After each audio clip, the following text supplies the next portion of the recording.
Hello bachcho, let us see this problem. A planet of radius r equal to 1/10th of radius of Earth has same mass density as of that of Earth. A scientist dig a well of depth r by 5 on it and lower a wire of same length, and the linear mass density of the wire is 10 to the minus 3 kg per meter inverse.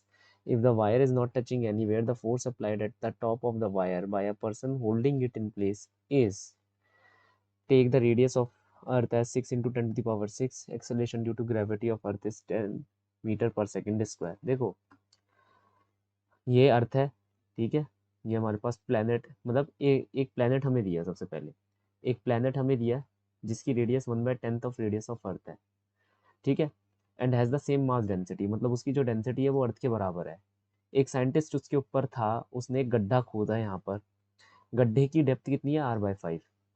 उसके अंदर वो एक wire को नीचे नीचे करता गया, नीचे नीचे करता गया वायर को, और यहाँ पर वायर की मास डेंसिटी हमें दे रखी है, लीनियर मास डेंसिटी, मतलब उसका मास पर यूनिट लेंथ में कितना डिस्ट्रीब्यूटेड है।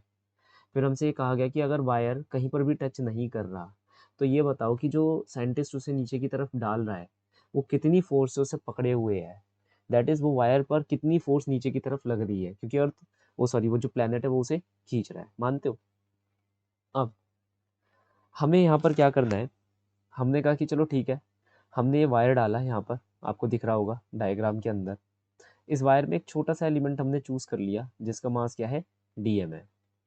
ये मास है वायर का, डीएम मास है ना, और ये R distance away from the centre of the earth, और इसकी जो लेंथ है वायर की कितनी है, डी आर है, और अर्थ इसे अपनी तरफ पुरजोर तरीके से खींच रही है। अब अगर हम बात करें यहाँ पर वायर की लेंथ की, तो यहाँ पर हमें बोला गया है if the wire is not touching anywhere and यहाँ पर था, कहाँ गया, सेम लेंथ, ये रहा, scientist dig a well of depth r/5 and lower a wire of same length, मतलब जितना गड्ढा खोदा r/5 का, उतना ही लंबा वायर भी डाल दिया। तो वायर का पहला एंड कितनी दूरी पर होगा, देखो गड्ढा r/5 जितना लंबा है, तो r में से r/5 घटाओ तो कितना आएगा, 4r/5। तो पहला एंड 4r/5 दूरी पर है, और दूसरा एंड, क्योंकि वो बाहर की तरफ ही है, सरफेस पर है, r दूरी पर है ना। ये चीज़ हमें ध्यान में रखनी है, बहुत इंपॉर्टेंट चीज़ है ये, बहुत ज़्यादा इम्पोर्टेंट। अब हम यहाँ पर क्या कह रहे हैं, हमने कहा कि भैया जो हमारा वायर है उसके ऊपर जो नेट फोर्स लग रही है इस छोटे से मास पर, वो कितनी लग रही है, डी एम जी डैश, ठीक है, छोटे से मास पर। और हम ये कह सकते हैं कि जो एक्सेलरेशन ड्यू टू ग्रेविटी है इनसाइड द प्लेनेट वो कितनी है, G dash equal to G naught, where G naught is the acceleration due to gravity on the surface of the planet, r/r, ठीक है, ये हो जाएगा। ठीक है, तो अब हम यहाँ पर क्या करने वाले हैं, what we are going to do over here is, कि यहाँ पर सबसे पहले तो हम लिमिट लगाएंगे, भाई जितना लंबा हमारा वायर है उसी के हिसाब से लिमिट लगेगी, क्योंकि उसी के हिसाब से हमें मास लेना पड़ेगा। या चलो एक काम करते हैं, मैं डीएम को यहाँ पर क्या लिख देता हूँ, lambda D R, linear mass density into the length of the wire gives you the mass small DM. तो लेमडा डी आर, और जी डैश की वैल्यू भी हम यहाँ से हटा लेते हैं, that will be g naught R upon में आर। अब तो लगा सकते हैं, अब तो वेरिएबल आ गया लेंथ का, तो जो लेंथ का वेरिएबल होगा वो कहाँ से कहाँ तक होगा, 4r/5 से लेकर r/r तक का, टोटल r तक का, है ना, बाहर तक के सरफेस का। Okay, now what we are going to do over here is we are going to integrate the whole thing. तो लेमडा जी नॉट आर अपॉन में r² by 2 from 4r/5 to r, ये आएगा। अब इसे थोड़ा सा हम इंटीग्रेट करते हैं, तो lambda ji naught by R by 2 बाहर ले लो, r² माइनस 4×16 5×25 r², ठीक है सर, ये आ जाएगा हमारे पास यहाँ पर।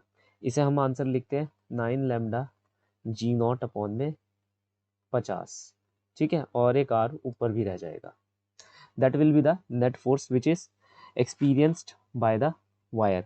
अब मेन बात क्या हुई, हमने नेट फोर्स तो निकाल ली, चलो वो भी बात बढ़िया है। अब हमें डेटा वगैरह पुट करना पड़ेगा यहाँ पर। अब हमें ऐसे डेटा दिया नहीं गया है, डेटा किस फॉर्म में दिया गया है कि जो रेडियस ऑफ द प्लेनेट है वो है 1 × 10 that of the radius of the earth, है ना, और साथ ही साथ density of the planet equal to density of the earth, ये भी हमें दी गई है, और लेमडा की वैल्यू तो दी ही हुई है हमें, उसमें कोई परेशानी वाली बात नहीं है।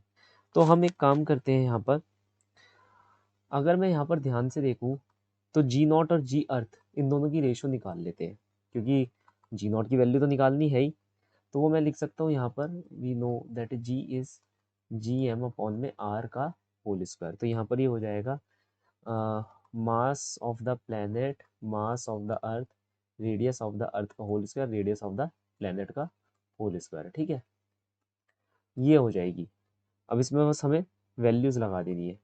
तो G naught equal to G E M O M E R E whole square R naught whole square. अब हम यहाँ पर एक काम कर सकते हैं। क्या काम कर सकते हैं कि हम ये कह सकते हैं कि जो मास है, कहाँ लिखूँ, यहाँ, mass is equal to density into volume, that is mass is proportional to density and the radius का होल क्यूब।